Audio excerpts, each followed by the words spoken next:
નમસ્કાર મિત્રો, બધાયનું નવા વિડીયોમાં સ્વાગત કરું છું. આજે વાત કરવી છે કે આખરે આપણા જીવનમાં આપણે ગમે તેટલી મોટી વાતો કરીએ, ગમે તેટલો શાસ્ત્રોનો અભ્યાસ કરીએ, ગમે તે કરો, તમે ગમે તે પ્રકારના કોર્સ કરો, પરંતુ ખરેખર જો કોઈ વસ્તુ તમને જીવનની દરેક પરિસ્થિતિમાં કામ આવતી હોય ને, તો એ તમારી માનસિક મજબૂતાઈ, મેન્ટલ સ્ટ્રેન્થ.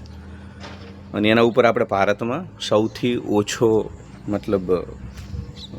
એને મજબૂત કરવા માટે સૌથી ઓછો પ્રયાસ આપણે ભારતમાં કરીએ છીએ.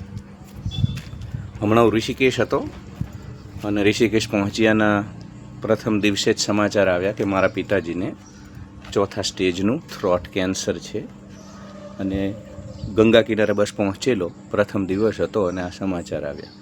એ પહેલાં ક્યારેય કોઈ સિમ્ટમ્સ નહોતા, કોઈ લક્ષણો નહોતા.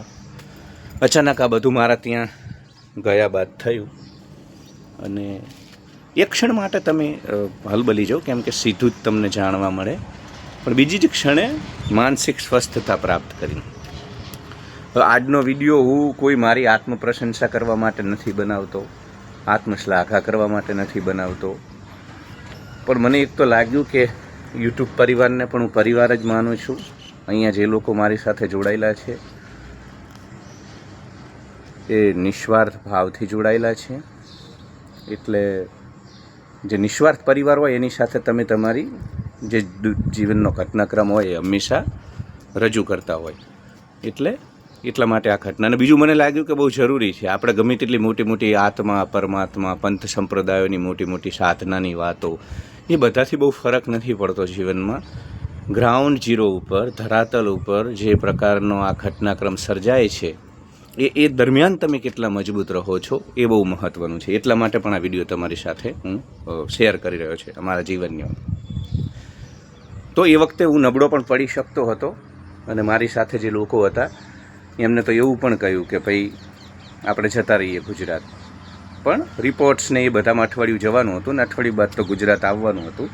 એટલે મેં કીધું ના, તમે આટલો બધો સમય અને ઘણી બધી મેનેજ કરી અને એ લોકો આવ્યા હતા, એટલે એમની મજા પણ ન બગડે અને એ લોકો ઋષિકેશમાં શાંતિથી રહે, સાધના કરે, ધ્યાન કરે. એટલે અમે રહ્યા. અને આ 10 દિવસ દરમિયાન જે સૌથી વધુ મને મહત્ત્વપૂર્ણ લાગ્યું એ માનસિક તાકાત. આપણું જીવન મિત્રો આ જંગલ છે.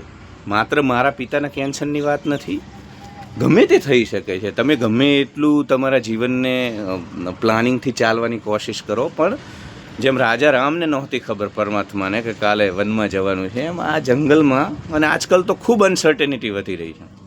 જે પ્રકારની ભાગદોડ, જે પ્રકારની ભૌતિકતા, ખૂબ અનસર્ટેનિટી વધી રહી છે. એટલે માનસિક મજબૂતાઈ બહુ જરૂરી છે. એટલે ઉપચાર હવે થશે, કિમિયોથેરાપીની શરૂઆત થઈ છે, જોઈએ, પણ મજબૂતાઈથી લડવાનું નક્કી કર્યું છે. અને આની કોઈ પણ ઘટનાક્રમ હોય જીવનમાં, એટલે તમારા જીવનમાં પણ અચાનક ક્યારેક કશુંક પણ થઈ શકે. કેમ કે તમે સીધી લીટીમાં ચાલવાની કોશિશ કરો, બધું જ પ્લાનિંગ કરો, પણ આપણા પ્લાનિંગ છે ને એ ખૂબ જ તુચ્છ પ્રકારના નાનકડા નિમ્ન કક્ષાના છે. જે ખેલ ચલાવે છે, જેનાથી આ ખેલ ચાલે છે, એ અસ્તિત્વના પ્લાનિંગ છે ને એ બહુ મોટા હોય. એટલે ક્યારે શું થાય એ કશું આપણા હાથમાં નથી. આપણા હાથમાં માત્ર એક જ વસ્તુ છે, મજબૂતાઈથી લડવું. એટલે તમારા બાળકને કે તમે પોતે સૌથી વધુ જે સમય છે ને એ તમારી પોતાની જાતને, શરીરને મજબૂત બનાવવા પાય. એ જ કામ આવશે. કશું કોઈ સંબંધથી કશું કોઈ તમારું નથી. તમારું શરીર મજબૂત હોય, મન મજબૂત હોય અને એના આધારે તમે ભૌતિક મજબૂતાઈ પ્રાપ્ત કરી લો આ સંસારમાં, સમાજમાં, તો માત્ર એ જ તમને કામ લાગશે. બીજું કશું જ કામ લાગવાનું નથી. એટલે મોટી મોટી વાતો, ચીકણી ચૂકણી વાતો, આ બધું જ છોડી, એ ઠીક છે, બધું મનોરંજન છે, પણ તમારા બાળકને તમે પોતે માનસિક મજબૂત બનવા માટે જે કરવું પડે એ કરો. ધ્યાન કરો, મનના સાક્ષી બનો, પણ માનસિક મજબૂત બનો. કેમ કે આ ખેલની અંદર નબળા લોકો આ ખેલની અંદર ટકી શકે એમ નથી, અને નબળાઈ આપણને પોષાય એમ નથી. કેમ કે ગમે તે ક્ષણે ગમે તે વસ્તુ થઈ શકે છે.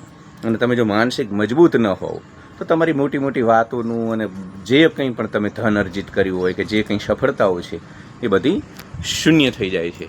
એટલે મેન્ટલ સ્ટ્રેન્થને ડેવલપ કરવા માટે જે કંઈ કરવું પડે એ બધું જ કરવું, અને માત્ર ને માત્ર મેન્ટલ સ્ટ્રેન્થ જ તમને કામ લાગશે.